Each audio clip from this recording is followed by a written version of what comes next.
problems. But here's the truth. Immigrants are not responsible for a billionaire CEO refusing to increase your wage. The corporation you work for isn't replacing your job with artificial intelligence because of Haitian refugees. This video captures a highly charged moment from a congressional hearing where immigration policy, economic anxiety, and race intersect. The speaker delivers a forceful critique of President Trump's immigration agenda, arguing that it is driven not by concerns over public safety, jobs, or economic stability, but by racial bias and political scapegoating. At the center of her argument is the claim that immigrants, particularly those from Black and brown nations, are being blamed for systemic problems they did not create. She contrasts the rhetoric surrounding immigration with lived economic realities, pointing out that rising rents, stagnant wages, high grocery prices, and job outsourcing have continued despite aggressive deportation efforts. The speaker also introduces a moral dimension, referencing recent viral footage involving ICE agents and questioning whether cruelty has become normalized in immigration enforcement. She challenges the audience to consider who truly benefits from these policies, highlighting tax breaks for billionaires, corporate decision-making, and the disconnect between policymakers and everyday Americans. As the clip progresses, the focus shifts from rhetoric to consequences. Through direct questioning of a labor representative, the speaker underscores how ending temporary protected status, TPS, impacts job safety, housing affordability, and entire industries, particularly construction, due to fear, labor shortages, and instability. Overall, this moment frames immigration not as an isolated issue, but as part of a broader political and economic strategy, urging viewers to question whether immigrants are truly the source of America's challenges or merely the convenient target. Thank you, Mr. Chairman. President Trump has made it clear that he only opposes lawful immigration when non-white people immigrate to the United States. His immigration agenda isn't about public safety or economic stability or jobs, it's about racism. It was racist during his first administration, it's racist now. And like his first administration, he's hired a bunch of racists to carry it out. In fact, I'm gonna pause here really quickly. I know we're talking about TPS, but I don't know if anyone else has mentioned the fact that ICE agents were literally dragging a pregnant woman just this week in a viral video. So don't tell me that this isn't about cruelty, because it is. Moving on. The president is now on record admitting to calling majority Black and brown nations, quote, shithole countries. He consistently refers to Black and brown people as, quote, low IQ, stupid, or nasty. His agenda is about one thing: giving racial preference to specific people seeking to immigrate to America, which is illegal and unconstitutional. But nevertheless, they are going to keep trying to get y'all to believe that immigrants are the cause of all your problems. But here's the truth. Immigrants are not responsible for a billionaire CEO refusing to increase your wage.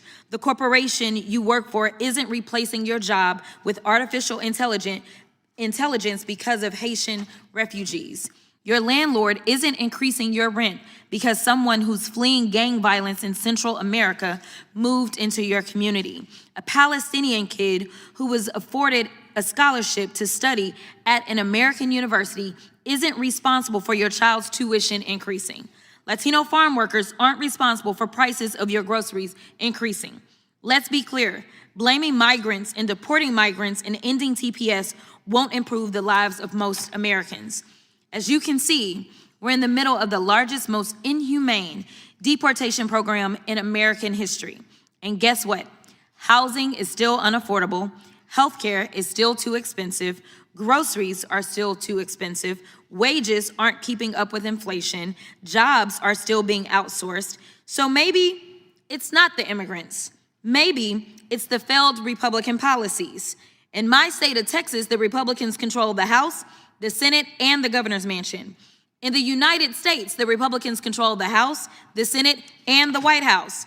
Maybe it's the fact that Republicans would rather give permanent tax cuts to billionaires, but won't even give middle-class Americans temporary health care benefits. Maybe it's the fact that President Trump has the wealthiest cabinet in American history, and these people are out of touch with the American public. Now, Mr. Williams, will ending TPS help or hurt the finishing trades industry your union members work in? It will hurt the construction industry as a whole. Let me tell you this, or let me ask you this ain't in here. Has it already hurt the construction industry? It has. Because of the fear and uncertainty. There's a lot of fear. There are workers that are not showing up to their jobs, regardless of their status, because of how immigration is being carried out under this administration. Is that correct? That is correct.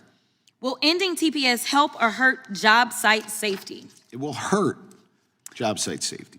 Will ending TPS help or hurt affordability in our communities? It will hurt affordability in our community. Exactly. As people are complaining about the fact that housing is up, you've got to think about what those input costs look like. Those input costs, besides the fact that he's been reckless and ridiculous and not been reined in as it relates to the tariffs, and we know that we get a lot of lumber out of Canada. We want to fight with Canada. We want to fight with Mexico. And then we want to tell people that have come here and are going through the process, and I'm not going to say that any process is perfect, but the last time that I checked, Republicans continue to offer us concepts of a plan instead of actual plans because they would rather campaign on the chaos instead of fixing it. Listen, none of us sitting here, whether you're a Democrat or a Republican, wants to be unsafe in our country.